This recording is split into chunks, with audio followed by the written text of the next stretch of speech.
Volunteer సేవలు అందుకున్న ప్రజలు వాలంటీర్లు లేకపోవడం వల్ల ఎదురవుతున్న సఫర్ ఎన్నోసార్లు మాట్లాడుకున్నాం మనం.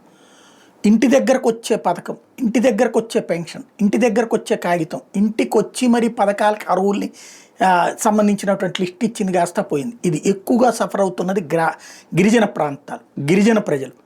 పవన్ కళ్యాణ్ తాజాగా మన్యంలో తిరిగినప్పుడు అదే పాయింట్ వచ్చింది వాలంటీర్లకు సంబంధించి. అప్పట్లో మీరు చెప్పారు కూడా కదా అన్నటువంటి పాయింట్. వెంటనే ఆయన చంద్రబాబు గారి పాటే పాడారు. వాలంటీర్ల గురించి కంటిన్యూ చేస్తామని చెప్పిన మాట వాస్తవం, దాంట్లో ప్రభుత్వపు విధానంలో లేదు అన్నటువంటిది. వాస్తవంగా పవన్ కళ్యాణ్ గారి మీద నాకు చాలా గౌరవం ఉంది, కానీ ఈ పాయింట్లో మాత్రం వాలంటీర్ల మీద తీవ్రమైనటువంటి ద్వేషం ఆయనకి, ఎందుకనినో తెలియదు. అదే సందర్భంలో వాలంటీర్లని అసలు అసాంఘిక శక్తులుగా మొదట చిత్రీకరించింది ఆయనే.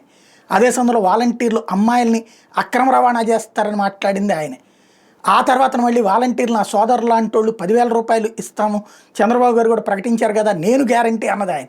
ఇప్పుడు వాలంటీర్లకి ఏది చట్టబద్ధంగా లేదు అంట. ఎవరన్నా నమ్ముతానికి ఏమన్నా ఉంటుందా?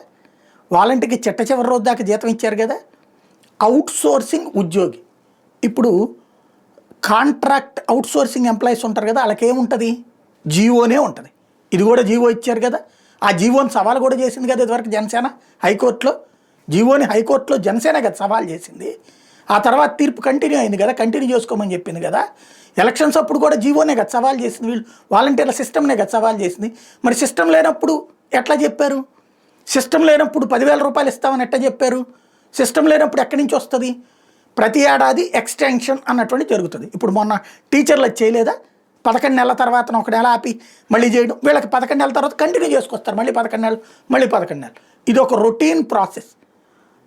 ఇది సహజ సిద్ధమైంది. అవుట్ సోర్సింగ్ వాలంటీర్ అనేటటువంటి వాళ్ళు, అవుట్ సోర్సింగ్ ఉద్యోగిగా ఉన్నటువంటి వాళ్ళది అయ్యో ఆ లిస్టులో జగన్ పెట్టలేదు అందుకని మేము చేయలేదు, అతను మోసం చేశాడని చెప్తే నమ్మదగ్గటువంటి మాటేనా?